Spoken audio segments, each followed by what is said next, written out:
until they accidentally tore my shirt and saw the tattoos covering my back. Only then did the thugs collecting protection. Fees realized they had made a huge mistake. My daughter never imagined that her honest ex-convict father would have any connection to the legendary 9-tattooed dragon. She didn't know I was the very 9-tattooed dragon feared by everyone on the streets. Back then, to protect my brothers, I fought 1,000 men alone with just a knife, from the south of the bridge all the way to the north, and created a legendary story. Since then, Tattooed Dragon became a name that struck fear in all. Years later, on the day I was released from prison, dozens of luxury cars came to pick me up, because the gang I founded had become the biggest local organization. All my brothers were waiting for me to take charge again, but I told them I would not return to that life, unless someone dared touch my wife or daughter. My brother was shocked. He had longed for my return every day for years, but prison had worn away all my sharpness. I told him to manage the organization well from now on, and never let it become a criminal gang. After that, I picked up my bag and left. The brothers all knelt on one knee, and said they would wait for me to return. I ignored them,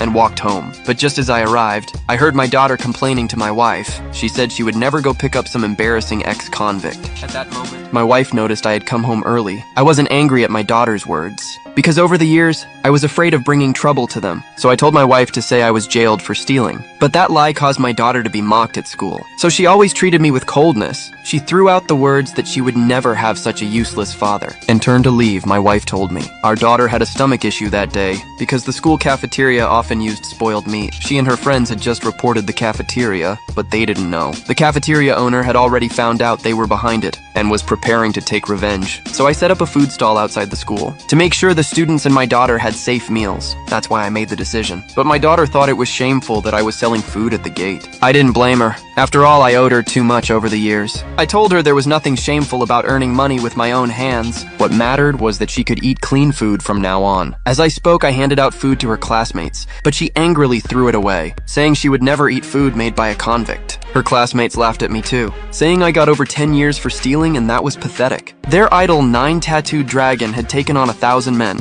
and also got over 10 years. But I wasn't even worthy of being compared to his toe. Then they turned to leave. But just then, the cafeteria owner arrived with his men. They thought we had reported them and were now stealing their business. My daughter watched from a distance as I was bullied. She said it had nothing to do with her, but I could tell she was worried. Seeing her there, I didn't dare fight back. Afraid of dragging her into it, I stood up and apologized, said I would move my stall elsewhere. But the thugs clearly came to make trouble. They ordered their men to smash my stall. Watching me get bullied like that, my daughter started to feel afraid, but her pride made her shout at them not to go too far. Her classmates were terrified. Everyone knew the school cafeteria was run by dangerous people. Some even said they were connected to the gang. Crossing them was as scary as crossing 9-tattooed dragon himself. My daughter hesitated but still wanted to help. After all, I was